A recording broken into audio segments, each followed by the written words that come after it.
There we go. All right. Hello, everyone. Welcome back to another Entrepreneur Truth Talk. I'm Lisa Avila, business strategist and coach, and today I am joined by Christina Case. Hello, Christina. Hi, Lisa. Thank you so much for having me on. I'm excited to chat with you Yes. today. Woo. I'm glad you're here. I'll do Thanks. a quick introduction and then, it's always better for you to tell us all the things. So Christina is a grief coach, and I met her at a women's wealth retreat in Santa Cruz, and we connected. We were at the same table, and I just loved her energy. And I love what you do to help women. And so I brought her on here today to tell us all about it. Yeah, thank you so much. It was wonderful to meet you at the Wealth Retreat as well. So I work with women who've experienced loss and they're just feeling stuck in their grief. They're really having trouble finding joy in their life again and feeling overwhelmed. And so I just help them to rediscover that happiness and find ways to integrate their grief into their life so that it's not stopping them from living the rest of their Mm. lives. Yeah. Yeah. That's such a beautiful thing when we hear, if you haven't experienced grief, you don't really I don't really know what you mean by integrating it into your daily life. And so I love Yeah. that you come with that approach because that's really what it is you're always going to live with it, right? So it's Right. then what do you do? Right. Yeah.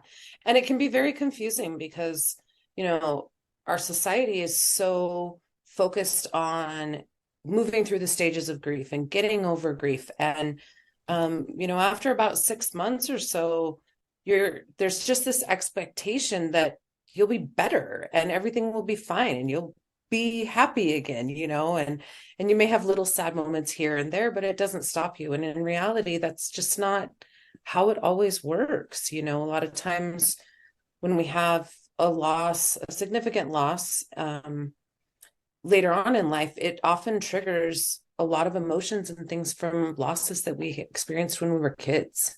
And we Mm. don't even realize what's going on. And so we get like stuck in all these emotions and this feeling of sadness, and isolation is a really big part of grief too, and not being able to communicate and have those feelings be heard by others because we feel like we're a burden or we're too much or we should just be over it by now.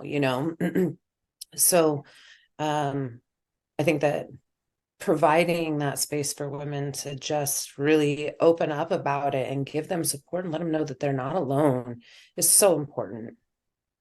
I agree. And non-judgmental space because Yes. you want to feel safe. You want to feel that you can say how you really feel. And so thank you for doing that. That is important and heavy work. It is heavy work. It is, but Yeah. it's necessary, and we really need more healers in the world. Mhm. Yeah. Yeah, we do. So let me ask you how you take care of yourself then when it is heavy work. Oh boy.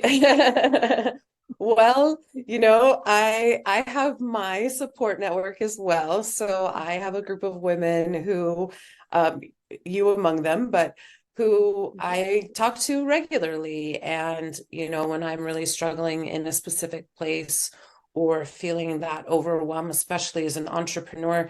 So not only trying to build the business, but also to balance and protect my energy when I'm in sessions with clients and things like that. Um, I think it's really important to rely on those support networks. I also do a lot of coaching myself through these things. All of the methods that I teach, I use. And it makes a huge difference. It really does. I went through a recent time where I was just kind of like, I don't know if I can hold this space. I don't know if I can do this, and was really doubting myself. And I had to take a bit of a break and really do some internal work and reflection on like my own feelings of worthiness and capability. So, Yeah. um, yeah, I do a lot of guided meditations. I do a Mhm. lot of, uh, you know, I challenge myself a lot. So I I love to hike, and this year it was one of my goals was to build my endurance on hikes so that I could be out with my daughter more. And like I've started trail running, which is not something I ever thought that I would do. But just so I could push myself further each time, and every time I do that and I get really tired and I'm like, oh, I just want to quit right now. And then I have to say to myself, Christina, we can do hard things. We can do hard things. And then when I'm done, I'm like, we did hard things, Yes, I am amazing. Yes. Yeah. So, just really trying to push through those feelings of doubt when it all gets to be too much. And doing it in Yeah. different ways that aren't necessarily focused on the business too, I think is really important. I agree with that because as creatives, right, which most entrepreneurs are, we have a Yeah. lot of different passions. They don't all have to Yeah. come into our business, but I think Yes. we still need to pursue them. I mean, I know for me, mentally and physically, well, I'm not trail running anytime soon, but it's a great way to keep our passion alive and do all the things that we love to do. That's Yes. great. Yeah. Having those outlets are so important. Yes, for sure. So when you were starting your business, did you have any hiccups?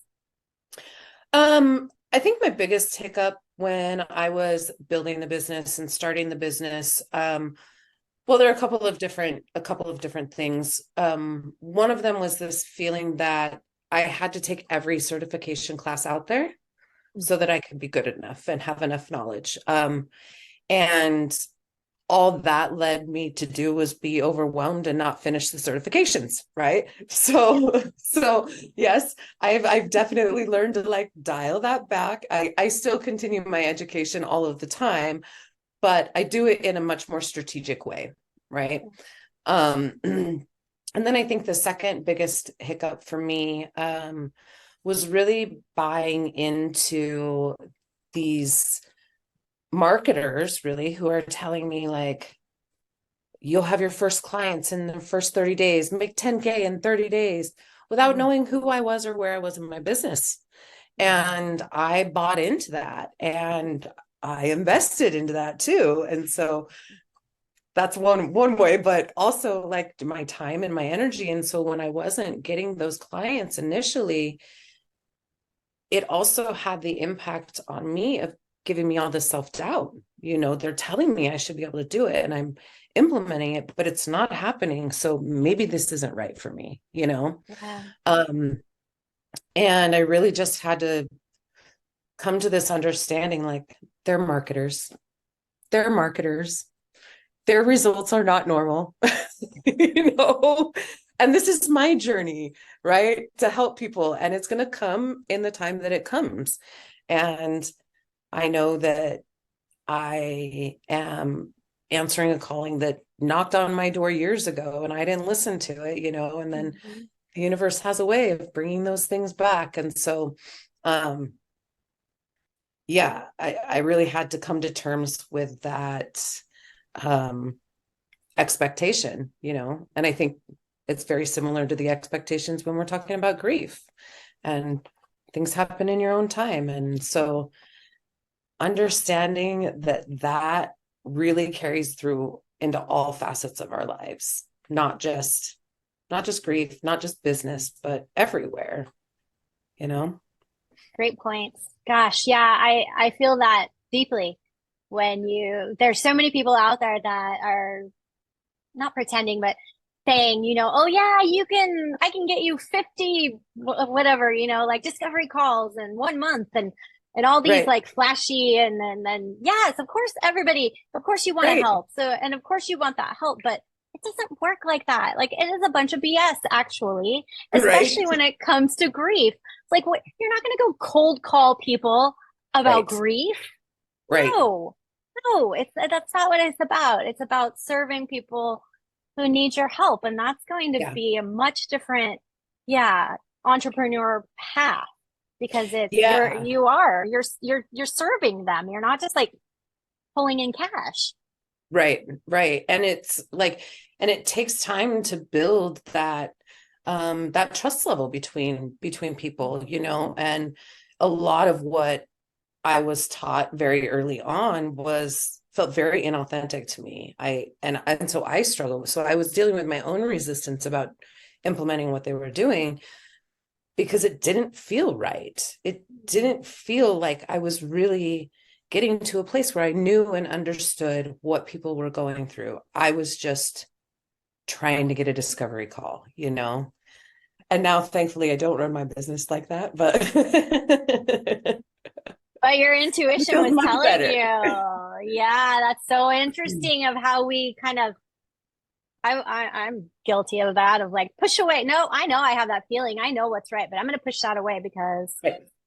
I invested, or somebody who's doing better is telling me to do it this way. But we know Right. it's true for us. And that's different for every entrepreneur and person. Agreed. Agreed. Yeah. Very different. And it can look Yeah. different for everybody, and that's okay, you know? Yes. Yes. Absolutely. So that kind of reminds me of like the imposter syndrome of like, wait, hey, I don't know if I should be doing this. Who am I to coach these people? So have you come Right. across that in your business? Definitely. Definitely. You Yeah. know, a lot of the methods that I teach, they can really help in all kinds of situations, not just in grief, but in business, in your relationships, you know, whatever. And so when I was trying to decide what I wanted to do and who I wanted to help and who I wanted to serve, um, that was really a big question for me. Like, can I actually hold this space? And do Mm. I have the energy to hold this space? And, you know, since I started the business, it's come up again where I've doubted myself and I've thought, well, I just need to, maybe I need to go back to school and get a psychology degree. You know, maybe I need to do this. Maybe I need more letters behind my name. Um, and I really had to come to terms with the fact that I don't need all of that. Like what I have in my education and my experience, it works. I know that it works. I have clients that it works with, you know? Mhm. And so, like, I'm on the right track and it's okay. And, you know, dealing with, because underlying the imposter syndrome are these limiting beliefs of unworthiness and uh, being incapable of perfectionism, really, like not being able to put things out until they're exactly right. That's something that I've struggled with my entire life. So I'm a procrastinator as well. And I feel like I do my best work in the hour before it's due, you know, which if you're a procrastinator, you know that's not always the case. Yes.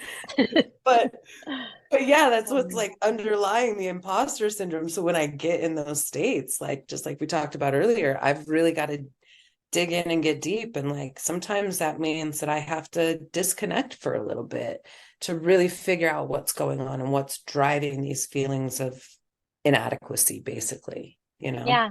Yeah. Just I have to do that also, like get out of my own way. Yeah, Hmm. Hmm. Yes. absolutely. Yeah, I've got to get out of this ego brain, you know? Get stay in my heart. And I know that I'll Stay in your do it. heart. Yeah. Yes. Which to me, scrolling on Instagram, whoo, it goes from heart to ego so quickly, right? Of like, Yes. but look at what that person's doing, and look at what that person's doing. It's like, Lisa, calm down. Get Yeah. back into the heart of why you do this. Yes. Yeah, Yes. 100%. I have a coach. She was my very first experience with coaching. She was my very first coach, and she coached me to be a digital nomad, like get the job and then Wow. how to live for months at a time in a different country. And her business has just like exploded in the last year. And I'm so proud of her. Mhm. And yet at the same time, sometimes I see her posts on social media and I just can't watch it. And I'm like, okay, like I'm glad these are, yeah, but there's a So little happy judgment for in my mind, you. but like, yeah. And a little jealous. And right, I try not to say that three-letter word, B-U-T, but you know, I get it. I get it. Yes. I mean, yeah, it's tough. It's like yeah. I but the grass is always greener, right? I mean, who knows? yes, yeah, what's really going on when you Right. Very, dig very into true. someone's, yeah, life off of Very social true. media. But, Right. and we And just got to thinking like keep that, going. like that's getting you out of your ego when you think like that. Like my ego is the immediate response, like, ah. But then I'm like, wait a minute, why is this making me feel weird? That's just a reflection of something going on inside me that has nothing to do with her, you know? Um, Yeah. so Yeah. Yes. I get that too. yeah. So sorry, I had to switch my location today because the kids are home. It's summer, and so they are all inside, and we weren't dealing with that today. So I'm out in my Right. backyard. That's why the bugs are flying around. Ah, so you are offering the viewers a free gift, Yeah. and I am Yeah. excited. Would you mind sharing with us? I am. I'm offering a free one-on-one session. These are mini sessions. And so what we'll do in this section is just talk about what's your biggest challenge right now in your grief process and where you are and where you feel like you're getting stuck. And then I'm going to help you develop a plan to get you out of that and give some personalized tools because everybody's at a different spot in their journey. So these could be in the form of meditations or journaling exercises, or maybe a workbook to work through something along those lines. Or it could simply just be like steps to take in your life that are going to help you. But I like to offer that personalized attention because like I said, we're all in a different place. So yeah, they're just mini sessions, and then we can talk about if you want additional support, what that looks like and how we go about moving forward. So yeah, I'm really excited to be able to offer that to the Yeah. viewers.